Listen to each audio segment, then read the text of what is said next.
Well, happening now, play-in games for the NCAA men's basketball tournament happening right now. And we're glad it's happening this year, right? 2 teams have already earned their way to the big dance. 2 more will join them before the night is over. This year, there is no shortage of storylines, including a possible undefeated season for the Zags. Several players ruled out because of COVID-19. If you still would like to get in on the fun, you have until tomorrow at noon Eastern to fill out that bracket. Tonight, mathematics professor Tim Chartier joins us to talk about the odds that are in play here. He teaches bracket making at Davidson College, a team that pulled off major upsets in 2008 thanks to Steph Curry. Bracket making, I mean, that's got to be a popular class. Where was that course when I was in college? I would have signed up for that one. Good to have you, man. So let's start with one of the biggest storylines of the tourney this year. Gonzaga trying to become the second team ever to pull off a perfect season. Some models give them about a 28% chance to win the whole thing. Do you think the odds are in their favor? I do. I do believe that. One of the things that we've tested, my students and I, is also looking at the missed games. So we looked at what if they had played Baylor? And it turns out that even if they lost that game, many models would still have them as number 1. So in many ways, it looks like Zag has a good chance of going that far, but there is that human element of feeling the pressure as you move through the tournament. Well, outside of Gonzaga, there are 3 other number 1 seeds. You've got Illinois, Michigan, and Baylor. So how do you rank those teams when it comes to the odds of making the Final Four?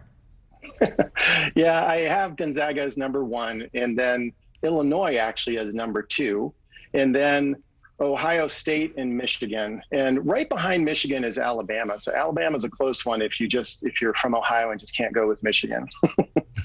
Gotcha. That's me. right. I'm taking OSU. A lot of folks take that. Well, people love, of course, watching March Madness because upsets, that's what makes it all fun. So give us about 4 teams you think have pretty good odds of pulling off a big upset as things get started here.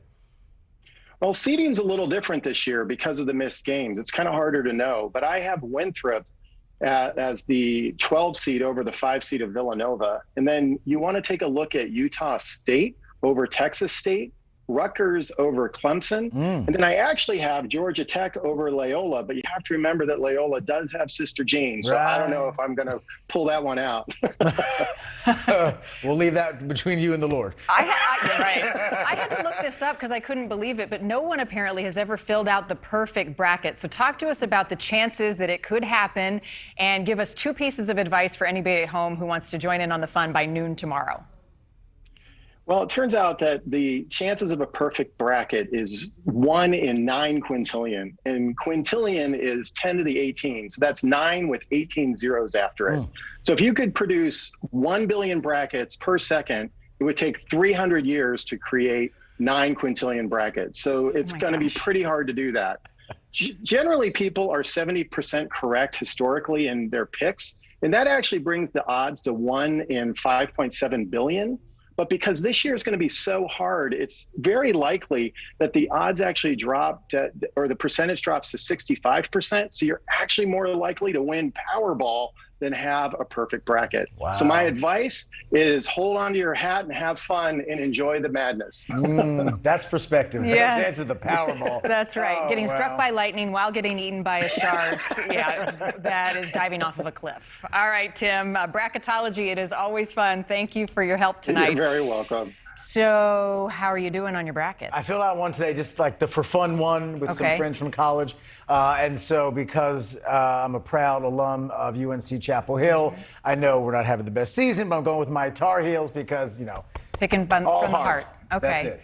I'm going to do 4. So I filled out 1 so far. I took Gonzaga. I've got another one. I'm going to take Illinois, Ohio State, the Ohio State Buckeyes. So there you go. There's my pick for the Ohio State Buckeyes. And then I need to do one more.